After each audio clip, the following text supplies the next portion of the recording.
আজি 516তম দুই দিনিয়া আজকে দ্বিতীয় দিনত যে আমার বিশ্ববিখ্যাত কামতা ভূমির বিশ্ববীর চিলারায়ের জন্মদিনের 516তম দ্বিতীয় দিনত আমার এটি একটা বার্তা দিবার চাই। আমার যে এই যে বিশ্ববীরের বংশধর তার ভাষা সংস্কৃতি ভূখণ্ড পরবর্তীকালে যেটা ভারত স্বাধীন হওয়ার পরে আমার এই ভূখণ্ড স্বাধীন ছিল, সেই স্বাধীন ভূখণ্ডের যে একটা রাজ্য মার্জার এগ্রিমেন্টের 1950 সালের 28শে আগস্ট মার্জার এগ্রিমেন্টের গছশ্রেণী রাজ্য, সেটা হওয়ার পরেও 3 মাস 19 দিন পরিচালিত হওয়ার পরেও সেটা রাজ্যে পরিণত করে জেলায় পরিণত করিয়া রাজ্যটা বিলুপ্ত করে দেওয়া হল। আর সেটা থেকে এটাকার মানুষ এই যে চিলারায় বিশ্ববীর তার যে বংশধর তার যে ভাষা সংস্কৃতি ইতিহাস ভূখণ্ড সব হারে ফেলাইছে। আজই আমার পরিচয় হয়ে গেছি তার উত্তরাধিকার হিসেবে। আজই এটি থেকে আমার বার্তা দিবার চাই আমার এই বিশ্ববীরের বংশধর হিসেবে ভাষা সংস্কৃতির মানুষ হিসাবে এটাকার যতগুলা মানসি আছে আমার এই কামতাপুরের সীমানাত বাংলা তথা বিহার আরও আসামের আরও অন্যান্য জায়গার সমস্ত যেসব কামতাপুরবাসী আছে কোচ রাজবংশী থেকে অন্যান্য কামতাপুরী সমাজ আছে সমাজকে আমা আটুস করে দিচ্ছে আইসো আমা ঐক্যবদ্ধ আর সকদ্দম ঐক্যবদ্ধ নিয়া আমার সেই পূর্বের গরিবের সঙ্গে ভারতীয় যুক্তরাষ্ট্রের কাঠামোর মধ্যে থাকিয়া আমার রাজ্য আমা পুনঃপ্রতিষ্ঠা করি। বিধানসভা ভোট এটার আগেও আমার যেটা আলোচনা চলছে, বিশেষ করে আমার কেএলও অধ্যক্ষ মানে জীবন সিংহ ডাঙ্গুরিয়া আর আমার কেএলও কেন অধ্যক্ষ ডিএল কোচ ডাঙ্গুরিয়া অলরেডি আমার সবাই জানি যে উমায় ভারত সরকারের শান্তি আলোচনার প্রক্রিয়াত বসিয়া আছে এবং 29 এবং 30 জানুয়ারি না ওটা ডিসেম্বরের এই ডিসেম্বরের 29-30 তারিখে ভারত সরকার শান্তি আলোচনা শুরু করছে এবং সেই শুরু করার মধ্যে জানুয়ারির শেষের দিকে এইটা আলোচনা সম্পূর্ণ করার কথা ঘোষণা করার কথা, সেটা কিন্তু এই শেষ দফায় এটা বসিল নাই। এর জন্যে আমার যে 2025 সালের 16ই ডিসেম্বরের যে আমার অনির্দিষ্টকালের রেল রুখো অবরোধ ছিল, সেই অবরোধটা আমার স্থগিত রাখছিল যে আমার শান্তি প্রক্রিয়া সম্পূর্ণ হবে আমার কেএলও অধ্যক্ষ মানি জীবন সিংহ ডাঙ্গুরিয়া কেএলও কেন অধ্যক্ষ ডিএল কোচ ডাঙ্গুরিয়ার সঙ্গে সেটা কিন্তু ভারত সরকার আলোচনাই করিল, কিন্তু আলোচনার নামে আলোচনায় রাখিল, কোনো কার্যকরী আলাপ ঘোষণা করিল নাই। সেই জন্য আমার এটিকার কামতাপুরের তথা গ্রেটার কুচবিহার রাইস এবং ক্ষিপ্ত হয়ে গেছে সেই অনির্দিষ্টকালের যে রেল রুখো সেটাকে আবার শুরু করার কথা আমার ঘোষণা করি ধরছি। আজকের এই সভা থেকেই কালই ঘোষণা হয়েছে বিভিন্ন জায়গা থেকেই আমার সেই আইসা 2026-এর 15ই ফেব্রুয়ারি থেকে আবার সেই অনির্দিষ্টকালের জন্য রেল রুখো অবরোধ আমার শুরু করব। যদি না সরকার এই যে আমার পিস কোড সম্পূর্ণ না করে আমার কামতাপুর রাজ্য বা গ্রেটার কুচবিহার রাজ্য পুনর্গঠন অন্য ফলে আমার ভাষা আর ওএসটিকরণ এগুলো যদি সম্পূর্ণ না করে এই বিফোর দ্য 15th ফেব্রুয়ারি 26 আর আমার যে সাল চলিতেছে আমার কিন্তু আমার সেই স্থগিত রেলটুকু আবার শুরু করব। এইটুকু আমার এটা দিয়ে বার্তা দিবার দিচ্ছি। আর এটিকার কামতাপুরের তথা গ্রেটার কুচবিহারের রাইজক আমার কোয়ার দিচ্ছি আইসো আমার সেই অধিকার সেই রাজ্য যে আমার গছশ্রেণীর রাজ্য আছে আমার মানসিকরা যে দীর্ঘদিন যে গণতান্ত্রিক আন্দোলন সশস্ত্র আন্দোলন করে দিচ্ছে আর সশস্ত্র আন্দোলনের চিপ দয় আজকে ভারত সরকারের শান্তি চুক্তি প্রক্রিয়া সম্পন্ন করে জেনে আলোচনায় বসে আছে, সেটা অতি শীঘ্রই সম্পন্ন করবো। আমার এটিকার মানুষের এটিকার রাইজের দাবি পূরণ করুক, নচেত আমার রেল রুখো আন্দোলন 15 ফেব্রুয়ারি শুরু আছে, এটুকু সবাকে জানান দেওয়া আছে। ধন্যবাদ। হয় সকলোকে ধন্যবাদ জানাইছোঁ। গতিকে দুৰ্ভাগ্যজনক কথা যে আজি এই পবিত্ৰ দিন 516তম বিশ্ব মহাবীৰ চিলাৰায় দিৱস, আজি এই দিৱসৰ দিনাই মই এটা কথা স্পষ্টভাৱে কেন্দ্ৰীয় চৰকাৰ আৰু ৰাজ্য চৰকাৰক মই জনাব বিচাৰিছোঁ যে আমাৰ এই কোচ ৰাজবংশী জাতিক লৈ কিয় খেলি আছে আমি এইটো কেতিয়াও সহ্য কৰা নাই। কাৰণ আমি ৰেল ৰুকু প্ৰগ্ৰাম আমি কৰিছিলোঁ 16 ডিচেম্বৰত, কিন্তু দেখা যায় যে আজি কেৰলৰ এই দুই মহান নেতা জীবন সিংহ ডাঙৰীয়া আৰু লগতে কেৰল কেনৰ মহান নেতা আমাৰ ডিএল কোচ ডাঙৰীয়াক আজি মাতি পেলাই আজি দিল্লীত গৈছে, কিন্তু আলোচনাৰ নামত আলোচনা কৰিছে, কিন্তু আজিলৈকে সেই আলোচনাত আমি কোনো সুফল পোৱা নাই। কিয় পোৱা নাই? আমি সেই কোচ ৰাজবংশী জাতি আমি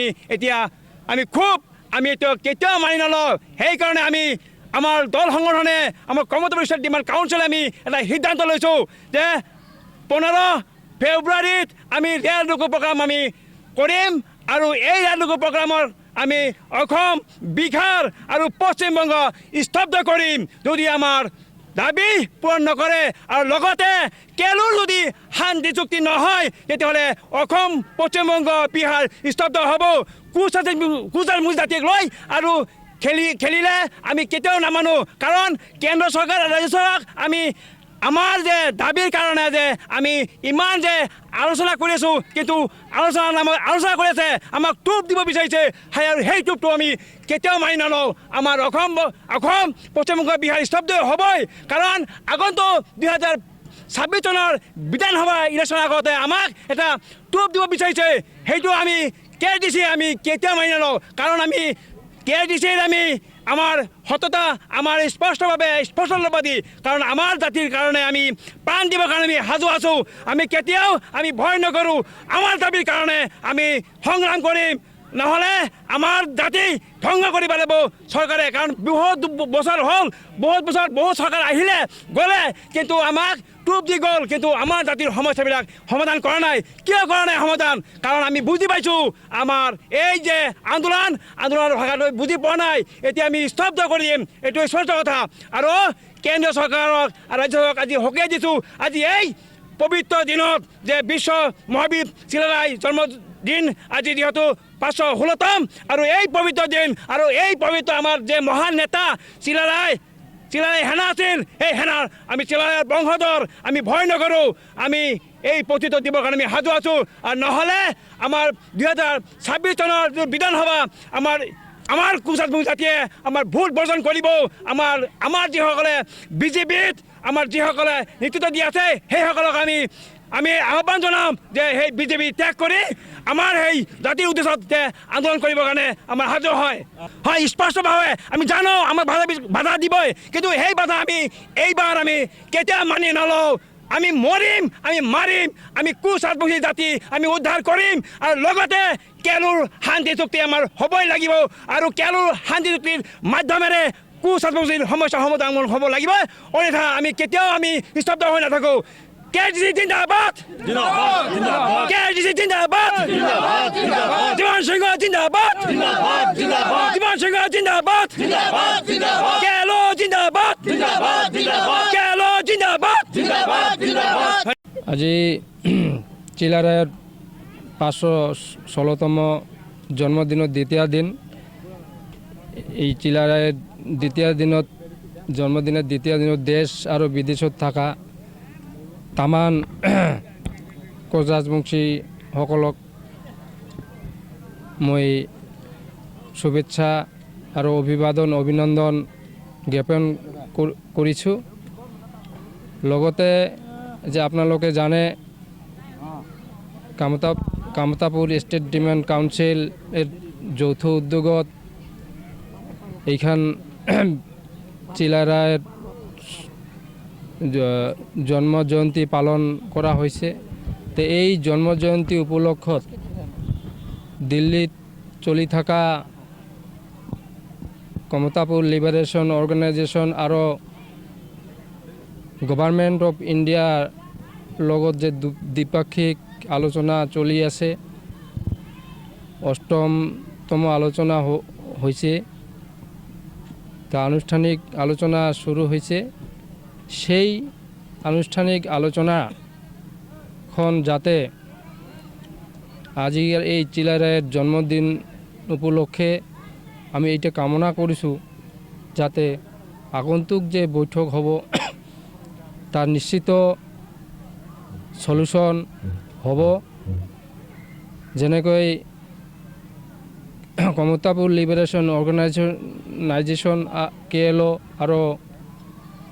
ভাৰত চৰকাৰৰ মাজত একৰ্ড হোৱাৰ লগে লগে যে ভাৰত চৰকাৰ আৰু কোচবিহাৰ মহাৰাজাৰ মাজত দ্বিপাক্ষিক হোৱা স্বাক্ষৰিত মাৰ্জাৰ এগ্ৰিমেণ্ট চুক্তিখান বাস্তৱত পৰিণত হ'ব বাস্তৱ ৰূপ পাব সাংবিধানিক ৰূপ পাব আৰু পৃথক ৰাজ্য যেটা ঘূৰি পাম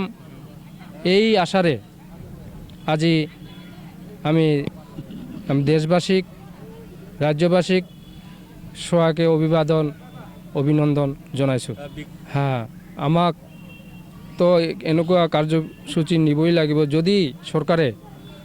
আমাৰ সাংবিধানিক যে ৰাইট আছে, সাংবিধানিক ৰাইট